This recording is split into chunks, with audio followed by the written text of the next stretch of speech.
जय श्री राम साथियों, कैसे हो। भगवान श्री राम की कृपा से आप सभी लोग स्वस्थ होंगे, प्रसन्न होंगे, आनंदित होंगे। आइए आज पुनः पवन शास्त्री के साथ वार्षिक राशि फल जानते हैं। आज की राशि धनु राशि। धनु राशि 2023 में आपके लिए क्या प्रसन्नता लेके आने वाली है, क्या खुशहाली लेकर आने वाली है और क्या आपका विकास करने वाला है। और जानेंगे कि धनु राशि पे 2023 में क्या परेशानियां भी कुछ हैं, कुछ दिक्कतें भी हैं, और अगर हैं तो उनका क्या उपाय है, हम लोग जानेंगे। जिन जातकों का नाम या पर ये, भा, भी, भू, धा, फा, टा, भे इत्यादि पे नाम होता है, उनका राशि धनु पड़ती है। और धनु राशि का स्वामी जो है वो गुरु भगवान है, बृहस्पति गुरु जी। धनु राशि के जातकों को लिए इस वर्ष की शुरुआत ही शनिदेव तीसरे भाव में गोचर कर शुभ फल प्राप्त करने वाले हैं। इस राशि के जातक पिछले साल से चल रही शनि की 7.5 से अब मुक्त हो जाएंगे। शनिदेव की कृपा से आपका साहस बढ़ा हुआ रहेगा, वहीं आपके भाग्य का भी भरपूर साथ मिलने वाला है, इस बात का ध्यान रखेंगे। राशि स्वामी गुरु मीन राशि में गोचर करेंगे और आपको राजयोग का पूरा लाभ मिलने वाला है। ध्यान रखेंगे, घर में मांगलिक कार्य का आयोजन होगा, भवन प्राप्ति भी संभव है। 22 अप्रैल के बाद गुरु पंचम भाव में प्रवेश कर राहु के साथ युक्ति करेंगे, जिससे गुरु चांडाल दोष का निवारण होगा। इस समय आपको प्रेम संबंध में थोड़ी सावधानी बना करके चलना होगा, इस बात का ध्यान रखेंगे। धन से जुड़े मामलों में कठिनाई आ सकती है। साल के उत्तरार्ध में 30 अक्टूबर को राहु केतु अपनी राशि बदलने वाले हैं। राहु का संचारण मीन राशि में, वहीं केतु का संचारण अब कन्या राशि में होगा। राहु जो है वो आपको चौथे भाव में विराजमान होकर थोड़ी मानसिक चिंता बढ़ाने वाला होगा। वहीं केतु की वजह से कार्यस्थल पर कठिनाइयां थोड़ी सी प्राप्त हो सकती हैं। हालांकि राजनीति से जुड़े जातकों के लिए इस समय प्रसिद्धि प्राप्ति के योग बने हुए हैं।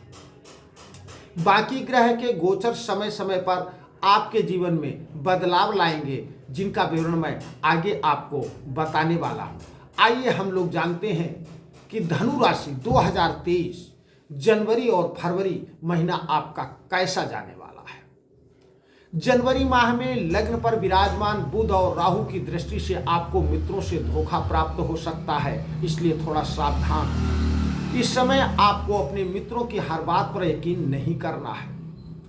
गुरु के सहयोग से आपको अपनी मां का सहयोग प्राप्त होने वाला है, और मां का तो सहयोग वैसे भी हर समय व्यक्ति को प्राप्त होता रहता है।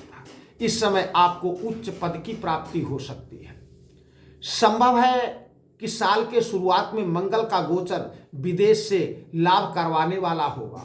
शनि 17 जनवरी को कुंभ राशि में प्रवेश करेंगे और आपको 7.5 से मुक्ति मिलने वाली है।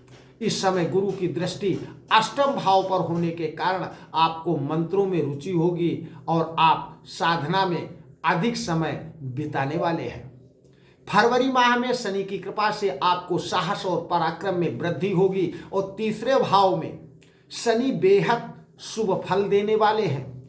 कहे गए हैं कि इसलिए इस समय आपको अपने भाइयों का भी सहयोग प्राप्त हो सकता है। काम के सिलसिले में कहीं यात्रा का बेहद शुभ योग बन रहा है। इस समय पंचम भाव में विराजमान राहु पर शनि की नीच की दृष्टि के कारण आपको किसी भी नए निवेश से बचने की सलाह दी जाती है। इस माह आप शेयर मार्केट में सोच समझ करके पैसा लगाएं। माह के मध्य में सूर्य शनि की युक्ति से सरकारी कामों में आपको सफलता प्राप्त होने वाली है। ध्यान रखें, मार्च और अप्रैल धनु राशि वालों के लिए कैसा रहने वाला है हम लोग जानते हैं। मार्च माह में पंचम में राहु और शुक्र, सप्तम में मंगल का गोचर आपकी कामेच्छा को तीव्र करेगा। मंगल पर केतु की दृष्टि पत्नी से विवाद या अलगाव का कारण भी बन सकता है। इस माह पत्नी से किसी भी प्रकार का व्यर्थ विवाद नहीं करना है, इस बात को ध्यान रखें। युवा जातक काम इच्छा की तीव्रता में किसी के साथ कोई जबरदस्ती नहीं करे तो अच्छा ही होगा। केंद्र में सूर्य और गुरु के बलवान राजयोग से इस माह आपको कोई संपत्ति खरीद सकते हैं। सरकारी नौकरी की जो आप राह देख रहे हैं, जातकों को इस माह अच्छी खबर मिल सकती है। इस माह परिवार में आपका सम्मान होगा और आपकी माँ आपसे बेहद खुश रहने वाली है। अप्रैल माह में बृहस्पति 22 अप्रैल को आपके पंचम भाव में संचरण करेंगे और राहु के साथ गुरु चांडाल दोष का निर्माण होगा। वहीं माह मध्य में सूर्य भी उच्च होकर युक्ति करेंगे, जिससे ग्रहण दोष का निर्माण होगा। थोड़ा सावधान रहने की आवश्यकता है। पंचम भाव का या ग्रहण दोष आपको अशुभ परिणाम थोड़े बहुत दे सकता है। इस समय आपको प्रेम संबंधों में खटास आने के योग हैं। वहीं पिता के स्वास्थ्य को भी थोड़ा सा कष्ट हो सकता है। इस माह आपको धन से जुड़े मामलों में थोड़ी कठिनाइयां आ सकती हैं। आप अपनी बात लोगों को समझा नहीं पाएंगे और गलत साबित हो जाएंगे। इस समय आपको संतान पक्ष से भी कठिनाई संभव है। परिवार में किसी सदस्य की बीमारी में थोड़ा सा धन भी खर्च हो सकता है, इसलिए सावधान रहें। जानते हैं धनु राशि 2023 मई और जून कैसा आपका रहने वाला है। मई माह में सप्तम भाव में विराजमान शुक्र वैवाहिक जीवन के लिए सुखमय रहने वाले हैं। इस समय आप अपनी पत्नी के साथ क्वालिटी टाइम स्पेंड करेंगे। स्त्री जातकों के लिए गर्भधारण करने का उचित समय होगा। इस माह पंचमेश मंगल अष्टम भाव में अपनी नीच राशि में प्रवेश करेंगे। यह समय हृदय रोगियों के लिए थोड़ा सा कठिन रहने वाला है। आपको इस समय अपने स्वास्थ्य पर पूरा ध्यान रखना होगा। प्रतियोगी परीक्षाओं के लिए तैयारी कर रहे जातकों के लिए इस माह बहुत अच्छी खबर आने वाली है। किसी स्त्री के साथ अगर आप कोई काम शुरू करने के लिए सोच रहे हैं तो वो आपके लिए बेहद अच्छा रहने वाला है। जून माह में अष्टम में मंगल शुक्र की युक्ति से आपको किसी स्त्री की ओर आकर्षित करने वाली है। इस समय आपको अपने प्रेमी पर शक करने से बचना होगा। सप्तम भाव में विराजमान सूर्य पर केतु का प्रभाव पिता की सेहत को थोड़ा सा खराब कर सकता है, इसलिए सावधान। इस समय संतान की संगति पर आपको ध्यान रखना होगा। संतान बिगड़ने का योग है। इस माह आपको नौकरी बदलने का प्रस्ताव आ सकता है। जो विद्यार्थी अपने शोध कार्यों के लिए विदेश जाना चाह रहे हैं उनके लिए यह समय बहुत ही उचित रहने वाला है। इस माह कारोबारी जातकों के नए काम के अवसर प्राप्त होंगे। वहीं यात्राओं में भी लाभ की गुंजाइश कुछ ज्यादा दिखाई पड़ रही है। जानते हैं धनु राशि 2023 जुलाई और अगस्त का महीना आपके लिए कैसा रहने वाला है। जुलाई माह में आपको अपने करियर में अच्छी ग्रोथ मतलब सफलता देखने को मिल सकती है। इस माह आपको अपने मित्रों से कोई बड़ी मदद भी मिल सकती है। ननिहाल पक्ष से आपको कोई बड़ा गिफ्ट मिल सकता है। साथ ही शुभ ग्रह आपकी कुंडली में युक्ति बना करके आपको सफलता प्रदान करने वाले हैं।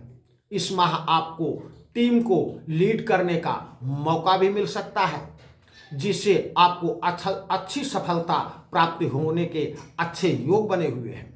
अष्टम में शुक्र के गोचर के कारण पत्नी के स्वास्थ्य का थोड़ा सा ध्यान रखना होगा। ससुराल पक्ष से किसी न किसी प्रकार का आर्थिक लेन देन से आपको बचना चाहिए। अगस्त माह में भाव में सूर्य बुध की युति पर गुरु का प्रभाव आपको राहत देने वाला होगा। इस समय जीवन में किसी गुरु का आगमन आपको संसार के किसी मायने समझा सकता है। ध्यान रखें, आप किसी धार्मिक यात्रा पर जाकर स्वयं को सहज महसूस करेंगे। इस समय मीडिया, तकनीकी, जनसंचार से जुड़े जातकों के लिए बहुत अच्छा रहने वाला है। या माह रियल एस्टेट से जुड़े जातकों को बढ़िया मुनाफा होने वाला है। ध्यान रखना, इस माह अपने बच्चों की शादी को लेकर थोड़ा चिंतित भी हो सकते हैं। माह मध्य में सूर्य शनि समसप्तक योग पिता की सेहत को लेकर थोड़ी चिंता प्रदान कर सकता है, इसलिए सावधान रहें। जानते हैं धनु राशि सितंबर और अक्टूबर का महीना कैसा रहने वाला है।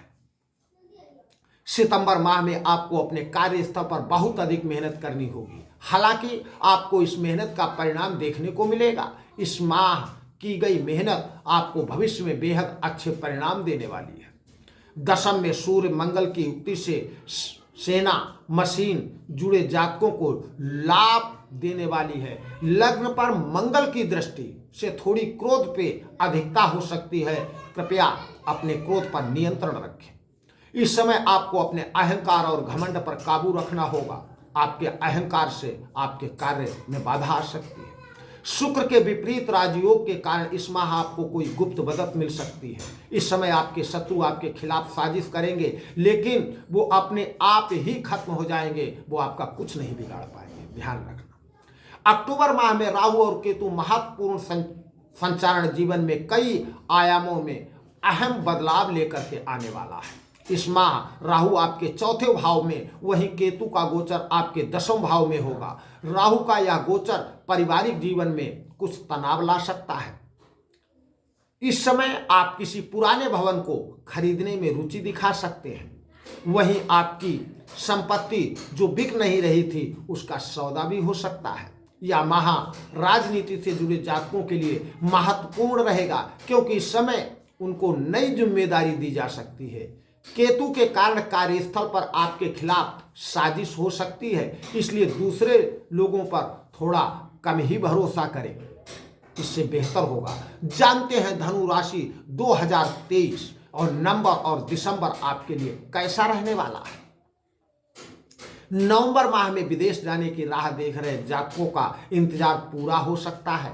इस माह विदेश भाव में सूर्य मंगल की युक्ति आपको विदेश से लाभ देने वाली होगी। इस समय आपको विदेश से आपको कोई अच्छी खबर मिलने वाली है, आपका लाभ होने वाला है। ध्यान रखें, इस माह सरकारी नौकरी कर रहे जातकों को लिए बहुत ही बेहतर रहने वाला है। ध्यान रखें, खटास परिवार में न होने पाए। आपके परिवार में खटास के कारण थोड़ी विघ्न बाधाएं आ सकती हैं, जो कि आपको पारिवारिक कलेश का कारण बन सकती है। साल के अंतिम माह संतान पक्ष से कोई अच्छी खबर मिल सकती है। इस माह गुरुदेव की कृपा से आपको शेयर मार्केट से भी अच्छा मुनाफा होने वाला है। माह के मध्य में लग्न में सूर्य गोचर आपको उत्साह को बढ़ाने वाला होगा। सरकार से जुड़े मामलों में आपको सफलता प्राप्त होगी। इस समय लाभ स्थान में विराजमान शुक्र गुरु के साथ समसप्तक योग बनाएंगे, जिसके कारण आपकी वाणी प्रखर होगी। आपके भाइयों के सहयोग से आपका मन प्रसन्न रहने वाला है। ध्यान रखें, कॉमर्स और फाइनेंस से जुड़े जातक इस समय अपने कार्यस्थल पर अच्छा प्रदर्शन करेंगे। आपको प्रसिद्धि मिलेगी। जो जातक गुप्त विद्या सीख रहे हैं या ज्योतिष को समझना चाह रहे हैं, उनके लिए भी आगे बढ़ने का समय होगा। आपके भविष्य में निसंदेह सफलता होने वाली है। 2023 धनु राशि वालों के लिए बहुत ही खुशियां आने वाली है, बहुत ही आपको तरक्की होने वाली है। आप प्रसन्न रहिए, आनंदित रहिए। हाँ, अगर छोटी मोटी कोई समस्याएं आती हैं, छोटी मोटी समस्याएं यदि आपको आती है तो उनका आपको छोटा छोटा उपाय भी करना चाहिए। जैसे आपको हनुमान चालीसा का पाठ करना चाहिए। मंगलवार के दिन शुद्ध होकर के हनुमान चालीसा का पाठ करें, हनुमान जी को चोला चढ़ाएं। हो सके तो घर में कोई सांस्कृतिक कार्यक्रम, हवन यज्ञ, सत्यनारायण की कथा इत्यादि का आयोजन जरूर कराएं। अगर आप विशेष लाभ पाना चाहते हैं तो आप अपने घर में श्री सुंदरकांड का पाठ करा सकते हैं, वो आपके लिए बहुत ही उत्तम रहने वाला है। माता की चौकी कराएं, जागरण कराएं और ध्यान रखें चींटियों को चूंगा कुछ न कुछ थोड़ा सा आटा ले लें, आटे में घी मिला लें और थोड़ी सी चीनी मिला के चींटियों को दाना डालें। गौ ग्रास जरूर खिलाएं। अगर आप गाय को थोड़ी सी गुड़ अपने हाथों से खिलाते हैं तो आपको सफलता के और चांस बढ़ जाते हैं।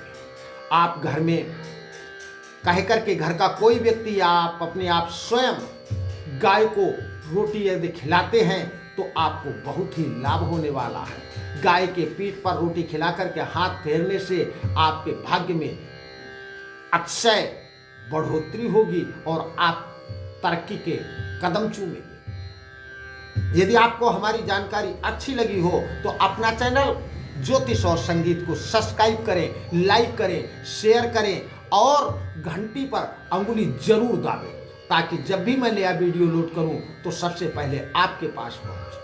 यदि आपको कुछ बताना है या ज्योतिष के विषय में कुछ पूछना है या कुछ जानकारी लेनी है तो आप हम कमेंट कर सकते हैं, टिप्पणी कर सकते हैं या फिर हमारा डिस्क्रिप्शन में नंबर पड़ा हुआ है, आप हमसे फोन पर भी बात कर सकते हैं।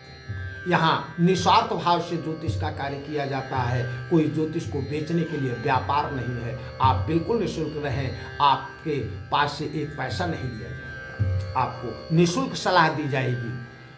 और आपसे एक निवेदन है कि वीडियो को पूरा देखें तभी आपको पता चलेगा। और इसी भावना के साथ मैं पवन शास्त्री आप सभी साथियों को जय श्री राम कहता हूँ। अरे भैया, सबको पवन शास्त्री का पुनः पुनः जय श्री राम, जय श्री राम।